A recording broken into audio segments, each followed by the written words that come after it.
바이든 당선인이 인수위원회를 꾸리고 정책 보폭을 넓혀가고 있습니다. 그간 우리 경제 입장에서 바이든 당선인을 바라볼 때 주로 생각했던 키워드는 친환경과 다자주의였습니다. 그게 우리의 수출이나 해외 진출과 밀접한 경우가 많았기 때문이었죠. 그런데 최근 바이든 당선인 행보에는 조금 다른 경제 정책이 섞이고 있습니다. 예상했던 것이긴 합니다만 친노동입니다. 우리나라에서 최저임금의 가파른 인상이 이루어졌을 때 세계 곳곳에서는 한국에서 경제 실험이 일어나고 있다며 흥미로워했습니다. 바이든 당선인은 우리나라의 당시 최저임금 인상 과정을 어떻게 지켜봤을까요? 중산층 재건 기치를 내걸고 최저임금 인상과 법인세 인하를 외치는 바이든 후보의 실질적인 정책은 어떻게 이루어질까요? 관련해서 전문가와 짚어보겠습니다. 김태기 단국대학교 경제학과 교수 나왔습니다. 교수님 안녕하십니까? 네, 안녕하세요. 네, 일단 바이든 당선인 경제 정책을 전반적으로 보자면 네. 트럼프 지우기라고 평가를 할 수 있을 것 같아요. 법인세율도 그렇고 네. 소득세율도 그렇고 대부분 트럼프 이전으로 되돌리려는 네. 숫자가 딱 그렇게 나오고 있는데 네. 전반적인 평가를 내리자면 어떻게 보고 계십니까? 혹자는 이제 이 바이든에 대해 가지고 좌파 그러는데 먼저 실용주의 노선을 긋고 있고요. 또 이 민주당의 실용주의는 사실 이 클린턴 대통령 이후에 쭉 이어져 왔습니다. 네. 그쪽으로 이제 복귀한다 이렇게 보시면 될 것 같고요.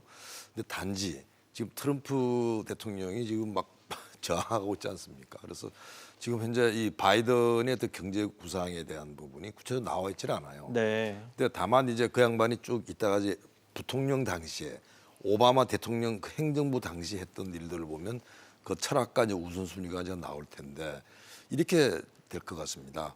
우선은 지금 국내 경제 정책이 있고 대외 경제 정책이 있지 않겠습니까? 예. 근데 국내 경제 정책이 훨씬 더 비중을 더 차지하게 될 거다. 그러니까 옛날 트럼프처럼 과거에 막 중국 때리고 한국에 대해서 이런 부분은 뒤로 밀린다는 거죠. 네. 당장에 지금 코로나에 지금 이 어떻게 경제 침체를 되살리는 문제 이런 부분들일 거고.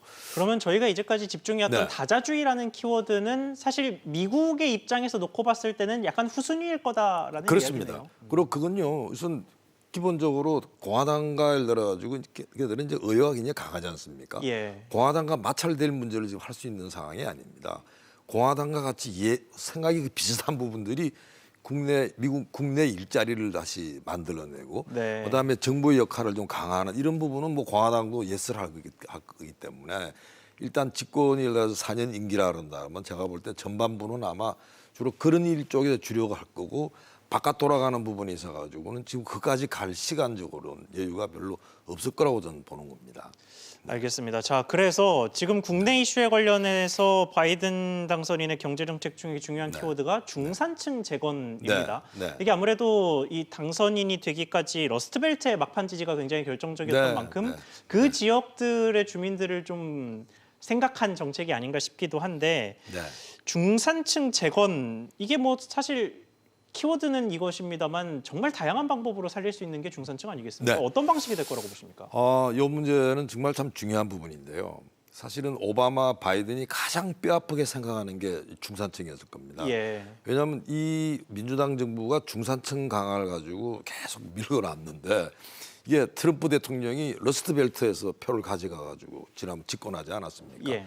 그 당시에 이제 힐러리 클린턴 입장에서 아주 뼈아픈 부분인데 그래서 사실은 이 중산층 부분에 대해 가지고 이 바이든 이 부통령 당시에 그리고 또 부통령 끝난 다음에 미국에서 가장 어떻게 보면 싱크탱크로 유명한 싱크탱크가 민주당 쪽의 성향인 게 브루킹스입니다. 네. 이 브루킹스에서 이제 바이든이 같이 학자들과 토론하고 그다음 바이든의 어떤 중산층 정책을 딱 집약을 합니다. 그러니까 사실은 이 중산층 문제는 바이든이나 그다음 미국 민주당 입장에서는 그게 하나의 철학이자 하나의 가치의 문제다. 네. 그러니까 이분들은 뭐라고 말하냐면 중산층은 단지 소득만이 아닙니다. 중산층은 우리의 가치고 그게 때 미국을 다시 회복시키는 길이라 이렇게 선언하거든요. 네. 그래서 기존에 나왔던 정책들, 그다음에 새로운 정책들 모든 부분들이 중산층 강화하는 측면에서 그게 국내 경제 정책이든 대외 경제 정책이든 중산층이란 각도에서 보게 되면 충분히 이해가 쉽지 않을까 생각이 듭니다. 알겠습니다. 자, 구체적인 정책들로 좀 들어가 보면요. 네. 참 우리나라 입장에서 좀 익숙한 정책들이 많이 보입니다. 적극적인 재정 투입, 최저임금 인상, 네. 대기업 고소득자 증세 네. 이런 것들이 나오거든요. 네. 특히 최저임금 인상 부분은 우리나라에서 정말 큰 이슈가 됐던 문제였는데 그렇죠. 네. 이 미국에서 어떻게 진행이 될 거라고 보십니까? 그러니까 이 지금 15달러 정도로 올린다 그러는데요. 사실은 뭐 그까지 올라갈지는 모르지만 뭐 미국의 임금 수준으로 본다 그러면 뭐 크게 그냥 이 노동시장을 막 뒤흔들 만한 그런 건 아니고요. 단지 이제 트럼프 대통령 때보다 조금 더 좀 뭐 전향적이랄까 뭐 이런 정도이기 때문에. 네. 근데 사실은 이 최저임금 올리는 문제가 결국은 나중에 다 주마다 다릅니다.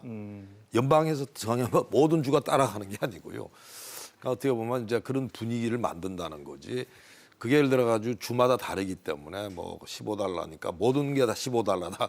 그건 뭐 있을 수도 없는 거고요. 네. 주법의 문제니까요. 그다음에 이 바이든의 입장에서는 최저임금보다 더 급한 거는 뭐냐 그런다 그러면 역시 일자리입니다. 네. 그래서 따라서 일자리를 만들고 또 일자리의 질을 높이기 위한 최저임금 인상이지 최저임금 인상 자체는 목표가 되지 않을 거다 보는 거고요. 그다음에 이제 이 중산층 정책이 세 가지로 구성이 됩니다. 크게 보면요. 하나가 뭐냐라면 일을 하는 사람이 더 많도록, 네. 그다음 일하는 사람이 월급을 많이 받도록 생산성을 높인다는 거. 그다음에 세 번째는 소득 격차를 줄인다는 겁니다. 그래서 아까 세금 문제 부분이 있어가지고 두 가지예요. 하나는 뭐냐면 중산층에 대해서는 세금 감면이 이루어질 겁니다. 네. 왜? 내가 받은 만큼 더 쓸 수 있도록. 네. 실질 소득을 높일 수 있는 제일 좋은 그렇습니다. 방법이기도 하죠. 예, 그러니까 중산층에 대한 세금 감면이 들어가. 그건 지금 우리나라에서 전혀 언급을 안 하는데요. 세금 감면이고요. 그다음에 대기업 내지는 부유층에 대해 가지고는 세금을 더 높인다는 이런 네. 정책입니다. 그래서 그거는 이제 소득 격차를 줄이기 위한 거고요. 그다음에 굉장히 중요한 부분이 뭐냐면 이 오바마 때부터 일관되게 나오는 게 그게 이제 미국의 제조업을 높이는 이런 부분들인데 직업교육. 우리로 따지면 전문대학 있죠. 네. 전문대학에 대해서 공부하는 건 다 무료로 하겠다는 겁니다.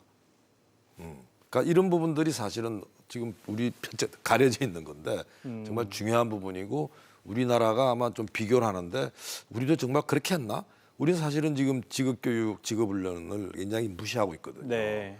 근데 이 바이든이나 오바마나 특히 민주당의 어떤 전통적인 부분은 뭐냐 그러면 취약계층이 일을 잘하고 월급을 더 많이 받을 수 있도록 기술을 가르치자. 그래서 이제 가장 핵심이라고 보시면 되겠습니다. 알겠습니다. 자, 이게 뭐 미국 내에서는 특히나 뭐 이런 정책을 우리나라에서 펼쳤다면 뭐 찬반이 좀 갈리긴 했습니다만, 했겠습니다만, 그렇죠. 이게 미국에서 벌어지는 정책이다 보니까 우리 입장에서는 사실 해외 진출한 기업들을 걱정하지 않을 수가 없거든요. 네. 이게 여러모로 노동권이 향상이 되면 우리 기업들 입장에서는 불리해지는 측면이 있을 수도 있을 것 같은데 이 부분은 어떻게 될 거라고 보십니까? 사실은 지금 노동 관련 부분도 이제 우리나라 입장에서 미국 노동을 해석하는데요. 미국의 노동의 가장 지금 이슈고 바이든이 가장 내세우는 게 뭐냐 그러면 미국은 이런 게 있습니다. A라는 회사에서 일을 하는데 B라는 회사가 경쟁 관계예요. 네. 그 B라는 회사에 내가 옮겨갈 수가 없습니다. 왜? 그게 이 고용 계약서에 내가 가지고 있는 영업 비밀이나 뭐 기술이 유출될 수 있기 때문에 당신이 옮겨가는 데는 어마어마한 제한이 따릅니다. 네. 미국 노동자 10명 중에 한 4명 정도는 다 그게 걸려 있어요. 아, 그러니까 더 좋은 일자리로 가기 어렵게 만드는 네, 겁니다. 굉장히 광범위한 그렇습니다. 규모네요. 그렇죠. 이제 왜 그러냐 그러면요. 뭐 예를 들어 어떤 회사에서 자기 일을 했는데 영업 비밀을 자기가 알게 됐으니까 당신은 거기 가게 되면 거기에 페널티를 물어 못 가는 거죠. 네. 그래서 그게 바이든이 이제 그 문제를 해결하겠다는 겁니다. 그래서 사실은 뭐 최저임금도 아니고요. 제가 볼 때 진짜 이제 미국의 어떤 핵심을 건드리는 문제는 야 아무리 영업 비밀이고 다 좋다 이거지. 그러나 근로자들이 더 좋은 일자리가 간다고 왜 막는 거야? 바이든은 이제 이 조항 자체를 폐지하겠다. 근데 그건 사실은 법으로 지금 금지했던 건 아니거든요. 네. 그래서 아마 이게 제가 볼 때는 좀 문제가 될 것 같고 우리나라 진출한 기업들이 뭐 거기서 이 문제 때문에 특별히 피해를 볼 것 같지는 않습니다. 오히려 제가 볼 때는 지금 미국에 진출한 기업이 오히려 이익을 볼 수도 있겠네요. 저는 혹시 이익이 더 클 거라고 봐요. 예. 왜냐하면 우리가 지금 미국에 나가 있는 기업들이 쉽게 말해가지고 기술이 첨단 기술 이런 업체들이 많이 나가 있거든요. 예. 그럼 그쪽 경우는 예를 들어 친환경이든 뭐 등등 이런 부분들은 사실은 제가 볼 때는 날개 단다고 봅니다. 네, 예를 들어 가지고 뭐 현대차 같은 경우가 야 그럼 그 가서 고생하지 않을까? 저는 고생하는 것보다는 오히려 저는 기회가 되지 않을까.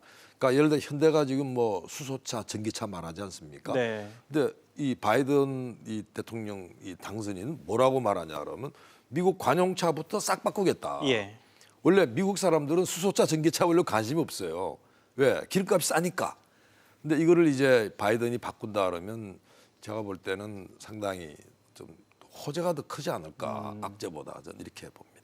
알겠습니다. 자, 그 해외 진출과 엮여서 조금 다른 이야기도 한번 해보겠습니다. 네. 이게 트럼프 대통령이 과거에 미국에서 비즈니스를 하는 모든 기업의 제조 공장은 미국에 있어야 한다 이런 네. 이야기를 한 적이 있습니다. 네. 이거를 간단하게 정리하면 소위 리쇼어링 정책이었죠. 그렇죠. 네. 예, 코로나19 상황에서 자국 기업들 해외에 진출한 자국 네. 기업들을 최대한 해외로 다시 불러들여서 네. 경기를 부양하고자 하는 정책이었고 뭐 이게 미국만 얘기한 게 아니라 우리나라도 당연히 이런 정책들을 펼쳤고 세계 각국이 펼쳤는데 이 정책은 아마 바이든 당선인이 대통령이 되더라도 그대로 이어갈 가능성이 높을 것 같거든요. 네. 그러면 우리나라를 포함한 글로벌 기업들의 실제 움직임은 어떻게 나올 거라고 보십니까? 제가 볼 때는 바이든 대통령 이제 취임한 다음에 오바마 때보다 더 강할 겁니다.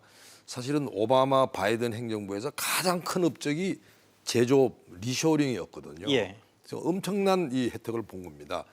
그러니까 우리랑 좀 다른 게요. 그 친구들은 어떻게 설득을 하냐 그러면 당신이 다른 나라 가서 생산하는 것보다 미국 생산이 유리한 거를 다 보여줍니다. 네. 그게 포뮬라가 있어요. 그다음에 그걸 개별 기업마다 상담을 합니다. 그리고 필요한 거를 도와줍니다. 그래서 다 데려온 거예요. 근데 여기에 더해 가지고 바이든은 어떤 이야기를 하냐 그러면 만일 다른 나라에 생산해서 그 물건을 미국 가서 팔지 이익을 남기지 거기다 세금을 많이 매기겠다는 겁니다. 그거는 트럼프 대통령 시기에 좀 더 가까운 것 같은데요. 그러니까 트럼프 대통령은 제가 볼 땐 개인기로 했던 것 같아요. 예. 근데 여기는 시스템으로 갑니다. 그러니까 트럼프 대통령은 예를 들어 야 GM 너 가만 혼내 뭐 이런 식의 네. 이야기고 여기는요 딱 시스템으로 올가매기 때문에 어떻게 보면 더 강력하죠. 그래서 우리나라 같은 경우가 제가 볼 때는 지난번에 이제 우리 뭐 현대나 롯데나 뭐 트럼프 대통령 당시에 나가지 않았습니까? 예. 지금 제가 볼 때는 더 많이 나갈 것 같아요. 왜? 우리 한국에 내에서 제조업의 지금 이 환경이라고 하는 거는 뭐 굉장히 안 좋기 때문에 미국은 안 들어오면 손해 보도록 만드니까. 네. 예를 들어 가지고 여기서 현대차가 한국서 만들어 가지고 미국에서 팔았는데 거기서 이익을 봤다 그러면 현대차는 그만큼 세금을 더 내야 돼요. 네. 어떻게 할까요, 현대차는? 기지를 옮겨버리는 거죠, 미국으로. 그래서 그런 일들 때문에 지금 이 바이든이 지금 대모로 해가지고 미국으로 더 빨아당기겠구나. 지금 트럼프보다 더 심할 거로 봅니다. 트럼프는 몇 개 찝어서 한 거거든요. 예. 그래서 조금은 우리가 이 문제에 대해 가지고는 우리나라에 어떻게 보면 지금 이 제조업 경쟁이 높이지 않으면 더 빨리 무너질 거다 저는 이렇게 봅니다. 알겠습니다. 자, 지금까지 그 미국의 네. 고용 정책이죠. 뭐 네. 바이든식 고용 정책을 네. 좀 짚어봤는데 국내 고용 상황을 좀 보겠습니다. 네. 지금 코로나19 확산세가 뭐 조금씩은 안정을 찾으면서 뭐 8월이나 그때보다는 좀 나으니까요. 네. 안정을 찾으면서 일단은 확진자도 횡보를 하고 있고 그러면서 수출, 소비 지표 이런 것들이 꽤 회복세를 보이고 있거든요. 그렇죠. 네. 유독 회복이 안 되는 지표가 고용이에요. 네. 9월에도 뭐 마이너스를 네. 기록했는데 잠시 뒤면 10월 고용 동향이 나오거든요. 상황이 네. 좀 어땠을 거라고 보십니까? 뭐 그렇게 좋아질 것 같지는 않아요. 예. 그러니까 사실은 뭐 공공 일자리 이런 거로 배우기 때문에 뭐 공식 실업률 자체는 큰 변화가 없겠지만 이미 지금 체감 실업률은 14%까지 가 있거든요. 예. 그래서 제가 볼 때는 그게 뭐 그렇게 좋아질 지금 다른 요건 주어진 것 같아요. 그런데 고용보험 가입자는 오히려 좀 최근에 많이 늘었어요. 왜 그런 정말 그 참 웃어야 될는지 울어야 될는지 모르겠습니다. 예. 제일 바람직한 게 뭘까요? 고용이 막 좋아지고 노동시장이 활성화되는 거거든요. 예. 막 고용보험 가입자가 막 는다고 하는 거는 글쎄요. 그건 사실은 뭐 어떻게 보면 사회 안전망은 확충이 된다고 볼지 모르지만 우리가 가고 싶은 거는 많은 사람이 일하고 그런 거거든요. 네. 그래서 사실은 이 고용보험 가입자 수 늘었다고 하는 거는 이제 정부가 고용보험 가입하세요. 막 이렇게. 일자리 가는 게 아니라 복지가 확대된 거네요. 그렇습니다. 특히 네. 고용보험 이 부분은 예를 들어 공공 일자리 사업 같은 경우는 고용보험 반드시 가입을 시키거든요. 예. 그래서 그 숫자가 늘었다고 보셔야 됩니다. 그래서 반드시 그게 뭐 좋은 거라고만 해석하기에는 좀 그렇다 생각이 듭니다. 그렇군요. 자, 그러면 네. 지금 뭐 미국 고용 상황도 당연히 안 좋고 우리 네. 고용 상황도 안 좋은 상황에서 네. 뭐 미국은 일단 바이든 당선인이 중상층 재건이라는 기치를 걸고 네. 다양한 정책을 시도를 하고 있습니다. 그러면 우리 입장에서 네. 포스트 트럼프 또 포스트 코로나 시대를 준비하는 입장에서 대비해야 될 게 있다면 어떤 게 있을지 조언 좀 아주 부탁드립니다. 중요한 질문이신데요. 그 오바마 바이든 행정부 당시에 대통령 경제자문위의 의장이 있습니다. 네. 이제 그 부분이 이제 레리 서머스란 교수인데요. 이때 이 양반이 자문위원회 의장 시절에 뭐라 그랬냐 하면 지금의 이 세계 경제는 케인즈 시대가 아니라는 겁니다. 네. 슈페터 시대라고 그랬어요. 이 기업의 혁신, 기업가 정신이 경제를 끌어간다 그랬는데 지금 바이든 중산층 정책의 핵심입니다. 그게. 그래서 따라서 지금 이 일자리 늘리는 데 있어 가지고 바이든이 어떤 이야기를 했냐 하면 보세요. 지금 우리가 벤처 자본들이 거의 한 4분의 3이 미국의 한 3, 4개 대도시에만 집중되고 다른 데는 소외되지 않았습니까? 네. 이쪽으로 가도록 합시다. 이게 지금 바이든의 이야기인데요. 지금 우리도 똑같다 생각합니다. 지금 사실은 뭐 일부 벤처나 그다음 일부 대기업들 가지고 막 무럭무럭 크고 있는데 이게 다른 데는 전혀 지금 전달이 안 되는 거예요. 네. 정말 우리가 일자리 문제를 돌파구를 열라 한다라면 정말 몇 개 기업의 문제가 아니고 이게 같이 생태계 자체가 일어날 수 있도록 해줘야 되는데 제가 볼 때는 지금 이 바이든이 좀 등장함으로 해가지고 우리나라의 어떤 정책 교훈이라 한다라면 콕 집어서 몇 개 할 생각하지 말라는 겁니다. 그러니까 어떻게 보면 전체 생태계를 키워주는 그렇게 하면 일자리가 는다고 이렇게 말씀드리고 싶습니다. 알겠습니다. 그렇다면 새로운 시스템 구축이 필요해 보이는데 정부가 어떤 시스템을 마련할 수 있을지 한번 봐야겠습니다. 지금까지 김태기 단국대학교 경제학과 교수와 함께했습니다. 교수님 오늘 말씀 감사합니다. 네, 감사합니다.